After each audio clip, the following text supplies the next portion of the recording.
Hello, and welcome back to more Films Under Constant Critique, where we take a look at films, some good, some bad, and some downright awful. I'm Bongo Baikov, joined by our host Maverick, Dren, Zaria. This week, we're taking a look at the 1997 film Event Horizon. Do you read Sutter Kane? Do you read Sutter Kane? Oh, wait, wrong movie. Close enough. Speaking of watching the wrong movie, you have some explaining to do. Yeah, so I got a little confused, and we were supposed to record this last week, and I instead watched The Curse of Frankenstein, and I didn't realize it until we sat down just before we started recording. Yeah, so we had to delay things a bit. Because of that, I ended up readjusting our recording schedule, so now we're doing Curse of Frankenstein after this one. Yeah. And coincidentally, yesterday, apparently they were showing Curse of Frankenstein on TV. Oh, really? I missed it, but my dad was watching it, apparently. And then they showed Young Frankenstein, like, immediately afterwards, so I caught most of that, but, yeah. I watched Curse of Frankenstein on Tubi, because it was on there, but I guess I could have waited to see it on TV. I think I found it on the Internet Archive and just got it from there. They probably got all the Hammer stuff on there. Yeah. But that's getting off topic. Event Horizon.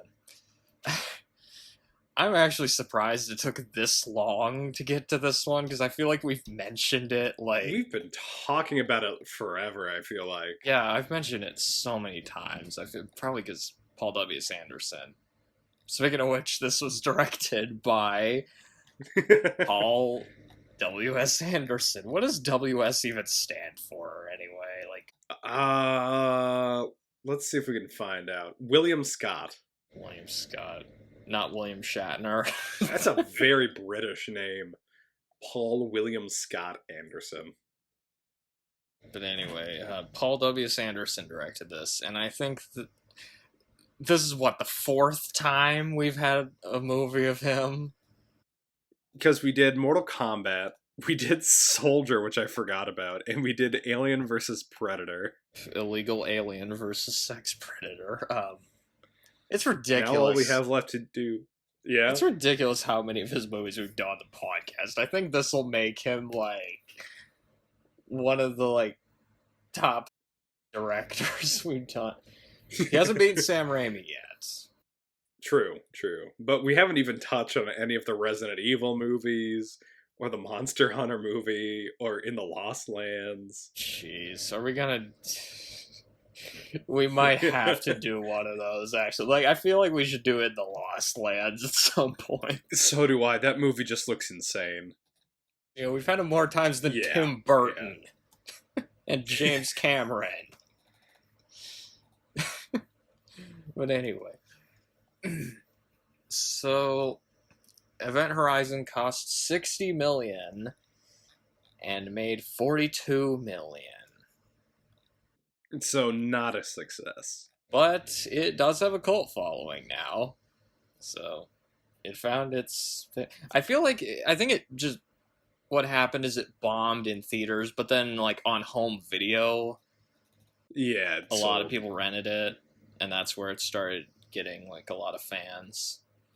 Because this feels like a movie you would rent from, Blockbuster and just watch it with a bunch of friends or something. The music was done by Michael Kamen. We've had him a few times, because he did the scores for Die Hard and Highlander. Huh. Did he do... Wait. I'm trying to remember if he did Die Hard 2 or 3. Oh yeah, he did Die Hard 2. And... Okay, yeah, he did the first 3 Die Hard films then, in that case. Okay. He also did License to Kill, apparently. Yes, we'll talk about that And then Highlander. Well, not the Queen songs, but like the score, obviously. Yeah. Yeah, yeah. At some point, we'll get around to License to Kill, because you should definitely say. Was that one of the? You just bought a bunch of Bond movies on VHS. Was that one of them? Yes. So I think what I got was all of the Sean Connery movies, George Lazenby's movie. I think only like maybe two of Roger Moore's movies, and then all the Timothy Dalton ones, and then maybe just like one or two of the Pierce Brosnan ones. Right. Yeah. And none of the Daniel Craig ones, because those didn't come out on VHS. Never came out on VHS. Well, the first Lara Croft movie probably did, but the cast. This stars Samuel L. Jackson. I wish. But sorry, Laurence Fishburne. He hates when people mistake him for Laurence Fishburne. So I didn't even know that was a thing. Who we have had on the podcast before. that is true. We have had Laurence Fishburne before because he's in Man of Steel as Perry White. Much better movie than that, thankfully. He's Morpheus in The Matrix. Yep. He was in a version of Othello. Boys in the Hood. And Ooh. Nightmare on Elm Street 3. So he's in quite a lot of stuff. Really? Yeah. I'll be honest, I kind of forget that sometimes. And then I watch the third one again. I'm like, I forgot Laurence Fishburne was Like, in oh. this. He's so, and he's in Apocalypse Now, too, when he was like a teenager. Yeah, yeah. He like lied about his age to like get into Apocalypse Now. Sam Neill, we've had him before because he's in The Mouth of Madness. Yep. And that does beg the question: is this just another movie based on a Sutter Kane book? It very well could be. And yeah, he's in a bunch of stuff. Jurassic Park, obviously. Hunt for October, he's in that. You know, just he's in a bunch of movies. Yeah. Kathleen Quinlan, which she's in Apollo 13. Ooh, another space movie. A really good one, too. I really like Apollo 13. Twilight Zone, the movie. Okay. That could be an interesting one to do on the podcast. Don't remember which segment she's in. Might have been the Joe Dante one. I think she's in the Joe Dante one. If I remember right. Let me look real quick. Kathleen Quinlan. Yeah, yep. She's in the Joe Dante one. Okay. That one's weird because like some of the segments are, well, I mean it's an anthology film, so some of the segments are better than the other ones. But anyway, yeah. She's also in American Graffiti as well.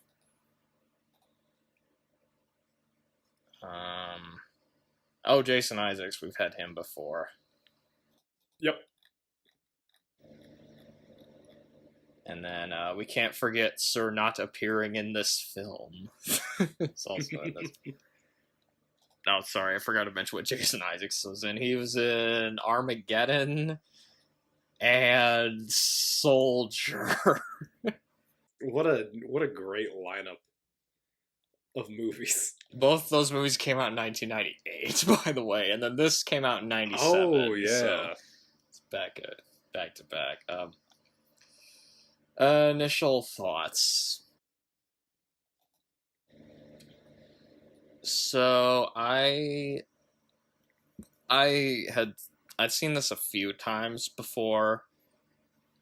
The last time would have been a couple of years ago, I think. Might have been around the same time of year, actually, October. That makes sense. It is It's a good movie for the month.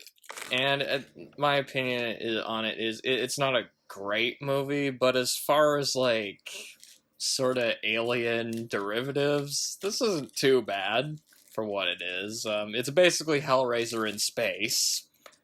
4 years before one of the actual Hellraiser movies went to space, and this did it a lot better than that one did. Which one? That one was a fucking Alan Smithy movie, for Christ's sake. I mean, yeah, it's easily, and I'll still maintain, this is easily Paul W.S. Anderson's best movie, like by a long shot. Granted, the competition. I think just based off of what I've seen of his, I think I'd have to agree. Granted, the pickings are slim, so you know. Are you telling me you weren't a fan of the Three Musketeers? I haven't seen that one. Neither have I. I've seen several different Three Musketeers movies, and that's not one of them. Although that one does have Mads Mikkelsen in it, so maybe we should do it on the podcast. Oh. Huh. Shit, why do we keep doing I will this? say, we've now, We need to stop doing Paul W.S. Anderson movies on the podcast. But anyway. I will say, we've so far done his his lowest 2 rated movies on Rotten Tomatoes. How? The fucking Resident Evil movies are so much worse than anything we've done of his. But anyway. Soldiers at the bottom, and then it's Alien versus Predator. And yeah, those are way more watchable than like half of the Resident Evil movies. But anyway, I don't trust Rotten Tomatoes anyway. So, I mean, okay, I enjoy Alien vs. Predator well enough, but it's not a good movie. I mean, it's just you know, schlocky monsters fighting each other, basically. But I think with this one, you know, the cast is good. It has some interesting ideas and visuals, but it was my problem with it is it was definitely compromised in the editing, which is unfortunate. You could tell a lot of stuff got cut from it, but overall, I think it's enjoyable to watch for what it is. So, you know. All right, you can go. So, this was my first time actually sitting down to watch this movie. I remember watching a review for it, like, you know, years and years ago from the Nostalgia Critic made that. Oh, God, I hate that review. Okay. A little I actually can see why you hate that review now. He got so many details wrong about, like, the plot and stuff, and just, it's one of his worst. That was one of the reviews that made me stop watching him, actually. It was, like... Yeah, understandable. Just because, oh my God, like... But anyway. So I'd seen that, and I'd seen a few clips here and there. I heard about the really famous, like, hell scene that was eventually cut, that we'll probably talk about more later. Yeah. So I, like, kind of had an idea of what this movie was going to be going into it. And I will say, like you said, it's not a great movie. I feel like a lot of the characters tended to be really two-dimensional. Only 3 of them ever got a backstory, and their backstories really aren't that deep. You don't really feel a connection or anything to any of the characters. And at points, the plot does feel a bit sort of mishmashed in there. The editing can be a bit wonky. But that being said, this is such an incredibly fun movie to watch. I had a great time watching this. I'm glad you did, yeah. No, just so fun. It's kind of just Sam one Neill's of those performance. Fun, like, cult, like, sci-fi horror thriller type, kind of like Outland, sort of like that. Yeah. Actually, it does kind of have almost an Outland feel to it at points. Again, kind of an alien. Sam Neill just has... alien derivative, but keep going, sorry. Sam Neill just has such a fantastic performance in this. He's so fun. Especially when he starts becoming, like, the villain of the movie. I haven't seen it, but there's a fan edit out there somewhere called in the mouth of Event Horizon. I really want to see it because I feel like Okay, that sounds awesome. I think I mentioned it during the In the Mouth of Madness podcast, but like that would just be perfect. Considering like just Sam Neill just goes completely insane in both movies. Yeah. Like, Yeah. I feel like there's a little bit more build up to it in that one though than in this, but you know, yeah. But I do like both of those movies. You know, and Yeah. honestly, after watching this, I felt in the mood to watch In the Mouth of Madness again, so I just watched it again, like not too long afterwards. Honestly, I'm kind of in the mood to just rewatch all three of the Apocalypse trilogy. I might save usually I save The Thing for like snowy time of year, but That's true. I do want to watch Prince of Darkness again sometime. Yeah. Yeah. Because I do like that movie as well. Did you have any other initial thoughts? Yeah. Just to wrap up my initial thoughts, it's an incredibly fun movie. A lot of the dialogue can be pretty fun. There's some good jokes throughout it. The CGI can be a bit rough every now and again, but overall, I think like the set designs and like any of like the practical things look just fantastic in this. Yeah, definitely really good set design for sure. Yeah. And I also really enjoyed the music. I might be listening to the soundtrack tomorrow as I just do stuff at work. Okay. Sounds like you really enjoyed it. No, I had a great time with this. Maybe I should have watched it with you then. That probably would have been a lot of fun, man. One thing that happened, so I had to look for another copy of this because the version I had was I got it off of Internet Archive, but I had to look for a different one because it was in Spanish. Ah. So I ended up. I think this is the first movie I watched on Pluto TV, and my God, were the ads annoying! But how many ads did you get? There were so many. Like it felt like every 10 minutes there'd be like just 2 minutes of ads, and it was just like, God, shut up. Oh, yeah, it's a bit obnoxious. They're really bad ads too. So Leonard Maltin. Oh, he gave it a bomb. There's no way he enjoyed this. He hates anything that's like this. Well, he didn't like it, but he didn't give it that low. He gave it 2 out of 4. That's significantly higher than I was expecting. Okay. He gave was it Prince of Darkness? He gave that a bomb, but anyway. I think that's higher than the rating he gave John Carpenter's The Thing, if I remember right. Oh, nice. Okay, so about Event Horizon, he said, well-acted movie begins promisingly, but becomes increasingly unlikely, offers no explanation for the strange events, some intense horror scenes. So, okay. Okay, not a fan of it, but it sounds like he didn't hate it. Yeah.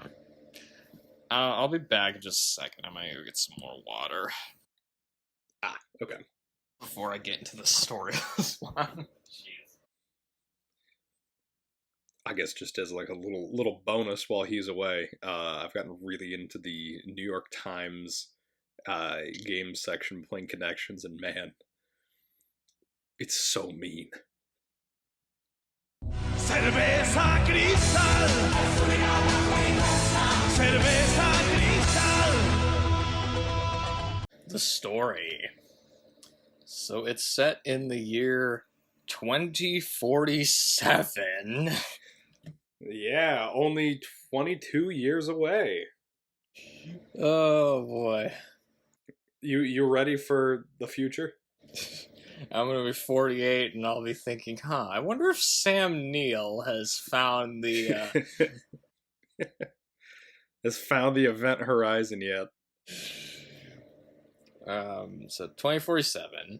It's in space. And the ship is called the Lewis and Clark. Nice detail. And then they're basically searching for a missing ship called the Event Horizon. And they find it and go to investigate it. Sam Neill and some of the other crew members have weird nightmares. Also, Sam Neill goes insane again. Yeah. Yeah. And it was all written by Sutter Kane. Oh, wait a minute, wrong movie. So the pros. I thought the camera work was decent. Yeah. Yeah. It was a very, kind of in line with it, it was a very visually engaging movie. Like, the intro definitely made use of the fact that they were in space. I really like, they had this shot where it shows Sam Neill, I think it was called, like, the Daylight Station. It's like that, where he starts at the beginning of the movie on, above, like, Earth, I think. Either Earth or Mars. And then they do, like, a zoom out. And so it really puts into scale, like, the size of the planet versus the size of the spaceship that he's on. It's a really cool shot. They do a good job of showing stuff, like, spinning around in space, I noticed. Yeah, yeah. And, like, they have that one scene. Yeah. They had to get really creative with the camera movements and stuff. They also, like, they definitely like to play around with the fact that it's in space. Like, when we first see Sam Neill, when he's, like, walking out of his bedroom, the camera's upside down for when it does that big zoom out shot. Right, yeah. Just a lot of fun stuff like that. Or that part when he's, like, looking through the... He's, like, up in, like, the circuit boards, like... looking around it. Yeah, like in that, the green... the camera moves. Yeah, it's very visually interesting to look at, too. It is. Like, that almost felt like a shot from, like, 2001: A Space Odyssey, actually. Yeah, a lot of it, especially, like, early on, a lot of it felt very Space Odyssey. Towards the end, it leaned more Shining, but... yeah. Let's see. I mean, they basically just recreated the blood elevator scene. Yeah, it really did, yeah. And also just Sam Neill going crazy, yo. Yeah. And it's the ship that's driving him crazy, too. Sort of like how the hotel drives Jack crazy, yeah. Yeah. And speaking of which, the actors, I think, they do a good job. Particularly Sam Neill and Laurence Fishburne. Oh, they're just fantastic in this. Because one thing you mentioned earlier was the characters were a bit two-dimensional, but I thought at the least they had, like, they felt different enough from each other. Yeah. Yeah. They didn't blend together into one amorphous character. But, like, Sam Neill especially, I think, just, like he's really the reason Knocks you it out of watch the park. this. Is because he's just... He starts off the movie, you know, he's like... One thing Sam Neill's really good at is explaining scientific concepts, because he's just so engaging at it, you know? Like, seeing Jurassic Park, you know, that just makes me wish, like, I had Sam Neill and Jeff Goldblum as science teachers or something. Yeah. Because he's good at making, like, and almost... exposition scenes, like, fun, you know, like, that part where he's explaining, like, the gate through space and time with just this picture of, like, a model or something he pokes Yeah, like with the little pin up folding it to be like, this is actually how you get from point A to point B the quickest. Yeah. It's just an odd little detail, but it makes that scene really memorable in his performance, you know? Yeah. As well. Yeah. There's just something about him that just, when he's explaining, like, technical jargon, that he just sounds like he knows what he's talking about, you know? It doesn't sound like he's just reading and he's able lines. to be pretty engaging with it. And then just as the movie goes on, he just, you know, like... loses his mind. He's, like, having these weird nightmares. Like, everybody's having nightmares, it seems like. But him especially. And I like the scenes with him arguing with Laurence Fishburne, too. Oh, yeah. Yeah, because, like we mentioned, Laurence Fishburne is also just fantastic in this. And they feel like such different characters, and you do kind of get where they're both coming from, so... Because Laurence Fishburne, him and his crew, they were on leave. But then they were, like, abruptly just given this assignment, so they really don't want to be there. They're not... Yeah. They're not as engaged in, like, the mission as Sam Neill is. Like, Sam Neill really wants to be there. Because he really wants to know what's going on. Whereas these other people, they're just doing their job, and they don't really want to do it, so... Yeah. And they also just don't know what the hell's going on. They have to get Sam Neill to explain what's going on to them. Yeah. And I will say about like the whole cast, the characters aren't the best written, but they are all very well acted. Like the actors are able to do a lot with what they're given, especially Neill and Fishburne. Yeah. It really did feel like there were parts of it. Obviously, yeah, we're probably going to make this comparison a lot, but Alien, they felt like the crew from Alien a bit. Yeah. They're even dressed in a similar way to how they are in Alien. There were some good lines, too. Like, there's this part where Sam Neill says he needs more time to figure out what's going on, and then Fishburne says something like, time is exactly what we don't have. Yeah. Which that kind of sounded like something Morpheus would say. Yeah. There were parts I like how dry... Yeah? There were parts of it where, like, you could see, like, that's why Laurence Fishburne was cast as Morpheus, you know? Because it's technically before, but, you know. Anyway. Well, one thing that I really like about Fishburne is how dryly he's able to deliver, like, all of his lines. Right, yeah. Well, one of my favorites, and I guess this is jumping He's definitely more the but... straight man to, like, Sam Neill, you know, in this. Yeah. But one of my favorite line deliveries in this is they find the video of what happened to the old crew of the Event Horizon. Oh, jeez, yeah. It is just this absolutely just crazy and just chaotic scene. Like the captain's missing his eyes. Everyone's like fighting. It's going by really fast, but like what glimpses you see of it, it's pretty messed up. Yeah, because they're like and basically so they watch it. They're being like tortured and stuff, and there's like just Jesus, it's like really graphic.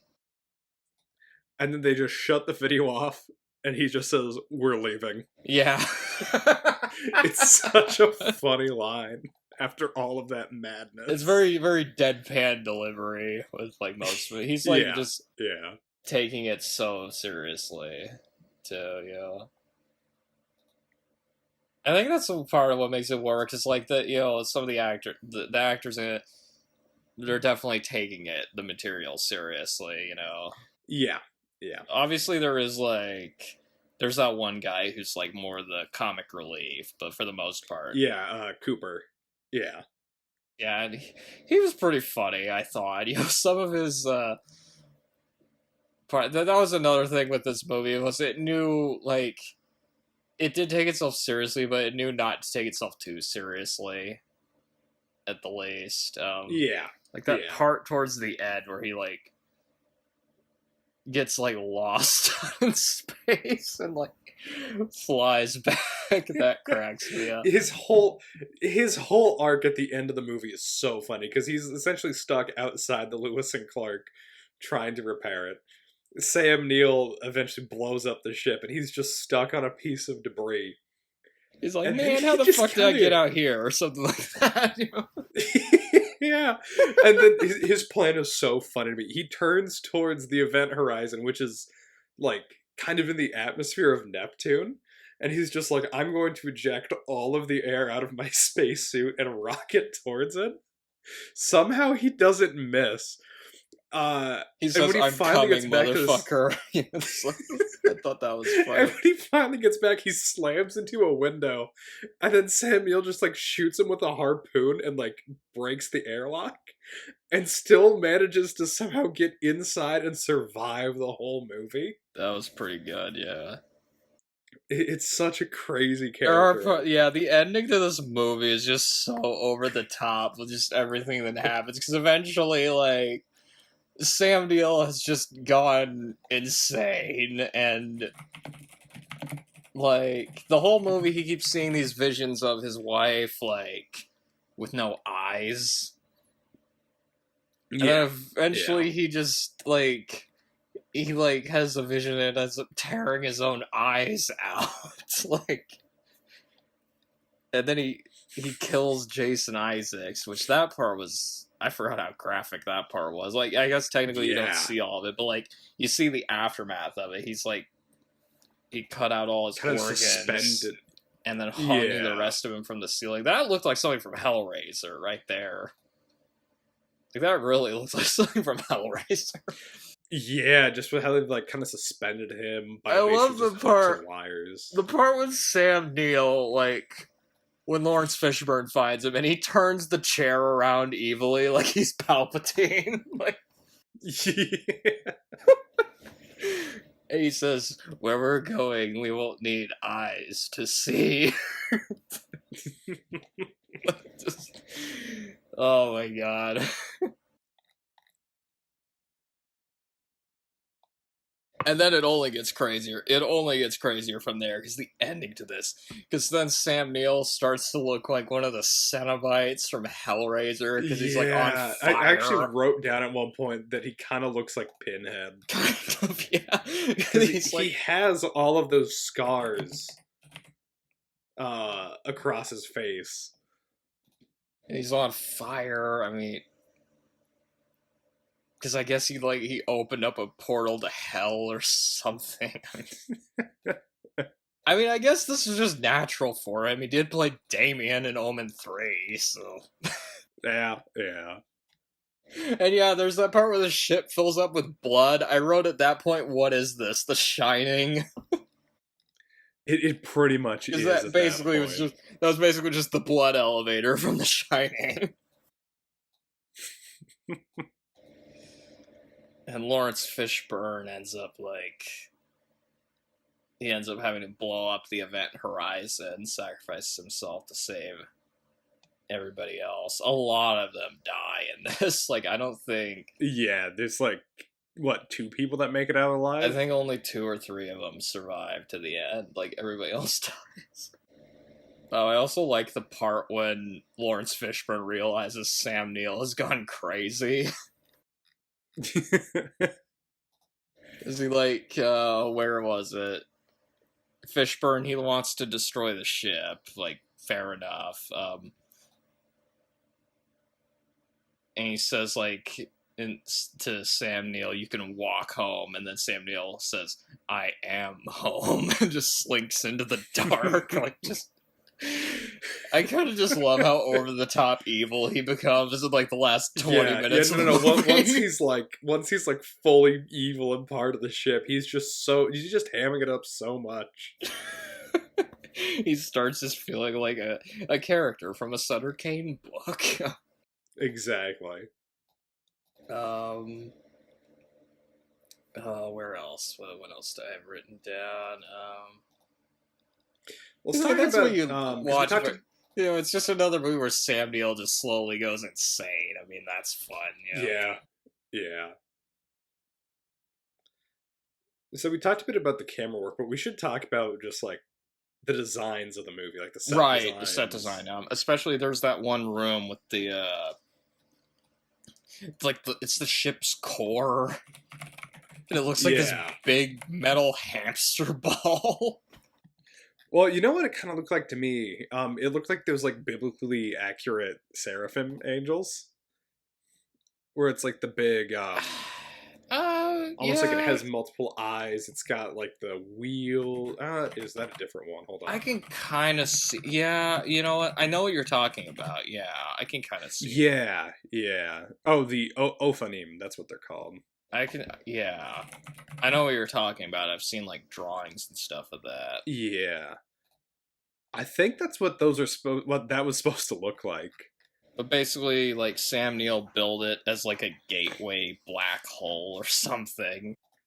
Yeah, in order to like travel through space faster, but it actually just sends people straight to hell. So good job. I feel like we kind of just talked about the whole movie, because, I mean, we... Looking at my notes. They wear weird magnetic boots, like in the live-action Mario movie. Mario movie. Yeah, I was thinking about that too. Or in Face Off. Or, yeah, Face Off, the prison boots. I was gonna mention that, too. I also like the look of the ship in this. The Event Horizon. Oh, yeah. It reminded me a lot of the Nostromo. Wait. Was this possibly inspired by Alien? No way to tell, really. I'm actually willing to bet it was more so inspired by, Planet Terror. Not Planet Terror, sorry. This came before Planet what's Terror. The Roger Corman. I'm sorry, I meant... Galaxy of Terror? Yes, Galaxy of Terror, that's what I meant. Oh, what it was called? That's kind of what this movie feels like. This movie feels like one of those types of movies.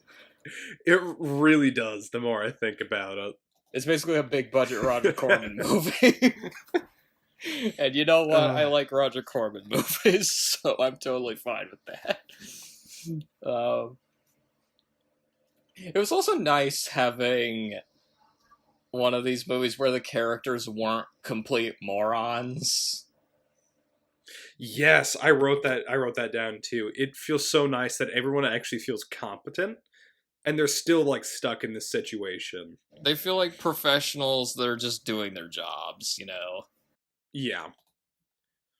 And like I would even argue that Fishburne's character he's a very competent character. He makes what is just about every time he makes what should be the right move, and they're still stuck in this situation. Which kind of helps it, it makes it feel a little scarier than it would be otherwise if it was just a bunch of, like, idiots like Prometheus. True, yeah. Let's touch the slime snake. And let's take is that the one where they take their helmets off, or is that Covenant? I don't even remember. They do it in both movies. Okay, well, yeah. Of course. But yeah, no, imagine if these guys were the main cast, like, of Prometheus. Oh my none God. of that would have ever happened. I actually might have liked Prometheus if the characters were like this, then, in that case. Exactly. So what you're telling me is we should have had Paul W.S. Anderson direct. If you had because that movie had a good cast, too, you had... Yeah. Michael Fassbender, Idris Elba... Charlize Theron was in it. I'm sure that there's probably Guy Pearce, he's in that. Make Guy Pearce the Sam Neill character, but anyway. I mean, you mentioned, like, okay, Paul W.S. Anderson made this, but that movie was made by Ridley Scott. How did it turn? You would think the Ridley Scott movie would do it better, but anyway. That's fair. I guess we could probably chalk that up to technically, the writer. He did do it better. It was called Alien, the first movie. Ridley Scott is so hit and miss. It's crazy. Like he'll make like a movie that's like all-time classic, but then he'll follow it up with like just garbage. Do you say Napoleon? Is that the one you mentioned? Yeah. Oh God. What a disappointment that was. Like, I didn't hate Napoleon, but considering who was involved, that should have been so much better. That should have been so much better considering who was involved. And considering the subject matter, too, you'd think... Anyway, that would be getting off topic. But yeah, I mean, the plot isn't, like, the most original, because it's just, they find the ship, there's a bunch of dead people, and they investigate it, But it's like, I feel like they added enough weird touches to it that makes it stand out. And they did it well enough. Because there's a lot of, like, disturbing imagery in this. Yeah.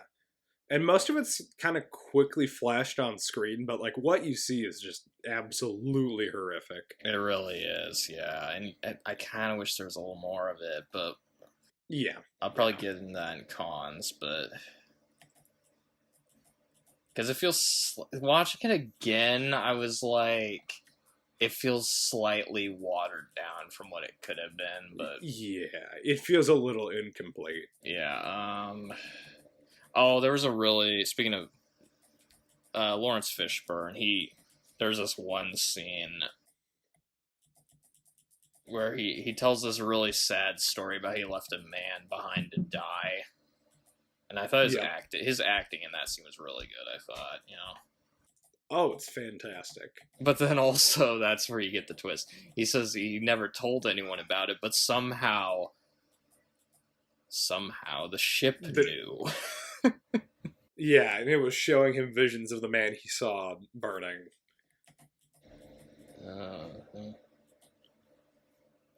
And this also has another thing where, like, one thing I love about sci-fi movies is when they look both futuristic and dated.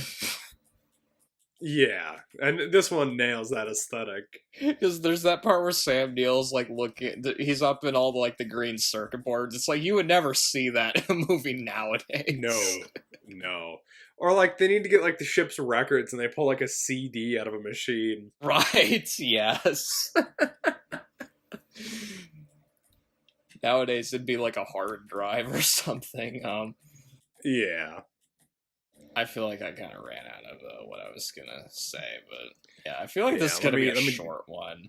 But yeah, I think I'm ready to move into cons. There's that fake out scare at the end where she gets attacked and it turns out to be a dream. But anyway, yeah, we can get into some cons, and I did kind of already mention a few, but yeah, I think the big con is all of the content that got cut out of this. Left it feeling a bit like 80% of the movie. From what I've read, this was originally a 2-hour movie. The theatrical cut's 96 minutes. Because the studio they edited the shit out of it. So unfortunately, a lot of it's just lost. Like, we'll never see it. Yeah. Which is too bad. It would be nice to see, like, the unrated cut of it someday. Apparently, a lot of it was cut for violence, from what I've heard. And you do get glimpses of some of it, like, because when you actually slow down and look at, like, some of the, like, visions of hell with, like, people being tortured, it's really gruesome. Yeah, like, it looks like Hellraiser and stuff like that. Yeah, because, like, none of the footage, from what I understand, the footage itself hasn't survived. But there are still, like, some behind-the-scenes shots that were taken during that scene. And from what you can find, it's all pretty gruesome. There's rumors that somewhere somebody has footage from it.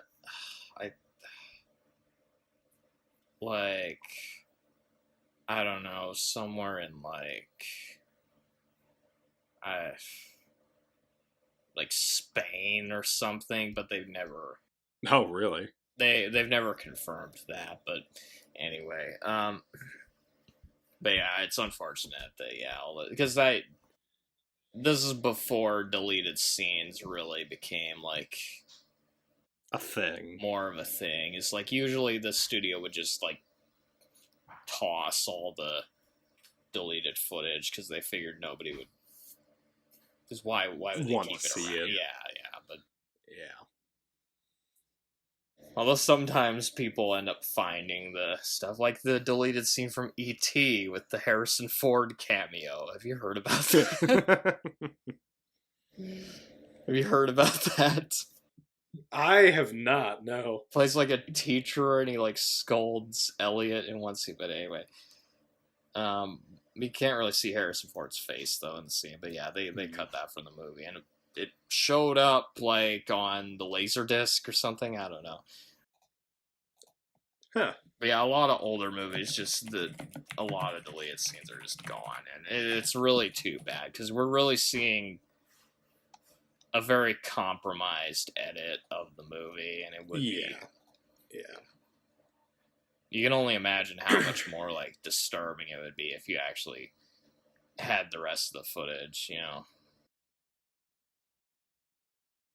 And I mentioned earlier, I I had to watch this on Pluto TV, and the ads went on way too long. Yeah. So the actual experience of watching the movie could have been a little bit better than what I did. You mentioned this earlier. Some of the CGI doesn't hold up.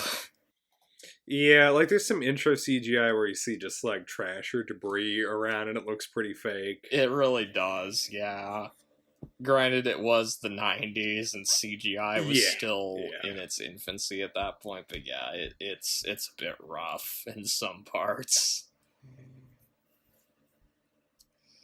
And we keep mentioning this, but yeah, this is a bit derivative of other sci-fi horror movies. Like, yeah, it's not wholly original. The main ones that I kept mentioning were Alien and Hellraiser, because that's really what it feels like, is one of those. There was a bit of Evil Dead thrown in there too. There was the scene where one of the crew members is chased by what's essentially like the evil from those movies. Oh, it's like banging against the door. Well, that's a lot of. I mean, to be fair, a lot of movies after Evil Dead ripped that shot off. That's true. That's true. Can you imagine if Sam Raimi had directed this? That would have been. You know, that was something I was thinking while watching this, is what this would have been like if a better director had made it.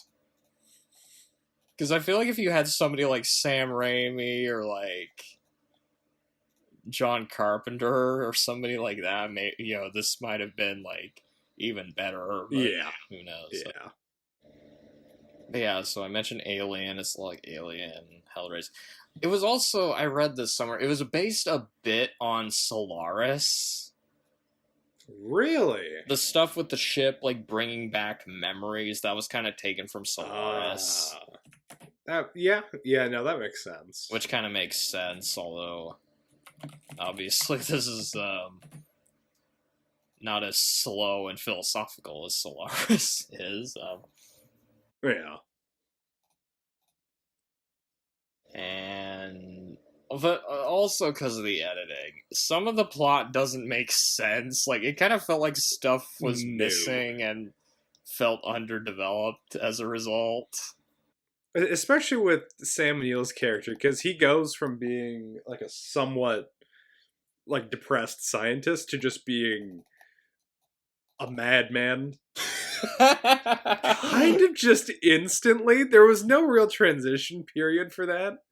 He kind of just becomes evil. Yeah, his descent into madness. I know we've mentioned this movie a few times already, but his descent into madness here isn't done quite as well as in The Mouth of Madness. Like, it was a little more gradual in that movie. And maybe that would have also helped the characters feel a little more three-dimensional if some of the scenes were restored. It wouldn't have felt just so quick and thrown together. I don't know what the exact scenes that were cut were, but, there were also some parts that were a bit over the top. Like, it kind of just got... Yeah. There were cartoon sound effects that fell out of place. I don't know if you noticed. Okay. I've been waiting to mention these because like the fight between Sam Neill and Laurence Fishburne. There's like these. Fishburne. They're using SpongeBob sound effects when they're getting thrown around and hitting each other. It's so funny. The punch sound effects, yeah, they're just so over the top. It felt. It's like the most like stereotypical cartoon noises you can think of are the ones that you hear. Yeah, like the punches that feel like you're like hitting a burlap sack or a watermelon or something. But anyway, I'm pretty sure there was like a bonk sound effect in there somewhere. I think there was, yeah. It was kind of just. It's just so out of place and funny at the same time. Is that also what you were thinking of when you were thinking of Evil Dead a bit? Was like some of that stuff? A little bit, yeah. Like it kind of got a bit slapsticky with those sound effects. I'll be honest, I'm out of notes. Yeah. We want to get into overall thoughts? I think, yeah. Unless you had... Anyway. I guess you don't have anything else. Yeah. So Yeah. I enjoy the movie. Again, it isn't perfect, but if you like sci-fi horror type stuff, you might enjoy it. It has a good cast. There's some interesting ideas here and there. Some interesting, like, there's some images in this movie that you end up remembering for a while. So there's that. Yeah. Any movie that's able to do that, like, there's something going on here. There's parts that are a bit goofy. There's parts that feel a bit underdeveloped or don't make much sense, but I enjoy watching it. It just feels like this, like, greatest hits of, like, other sci-fi horror movies, and then you also have a great Sam Neill performance thrown in there for good measure. So. Exactly. Did you have anything else to add, or? Yeah. So, like, just despite, like, a few problems with how some of the characters are written, the editing, the story not flowing super well, it is just a fun movie. The environments are great. I really enjoyed the soundtrack to this. I really love the opening credits and the closing credits themes, especially. You like that 90s? The characters are just, like synthy electronic music. But it's just a great time. The characters are fun. Visually, the movie is pretty stunning. Like, I think this would be a fun one to go see in theaters. You know what? Yeah. It's kind of a shame this didn't do better in theaters, because, yeah, you would... Yeah. It would be a good movie to see in the theater. But yeah, I guess my final words on it, just it's a really fun time. You could have a double feature of this and In the Mouth of Madness, and you'd have a fun time, I think. So... Yeah. So just so we don't get confused again, we're doing Curse of Frankenstein next, right? Yes. Okay, are we going to record that now, or do you want to do that? I feel like that won't take that long. Yeah, I feel like we can do that. Okay. I'll add in the Andy Griffith thing and then just split them up. Yeah. Andy Griffith now. Or you could just end it with "We're leaving" this time. Good night, you stupid idiot. Good night, you miserable slob.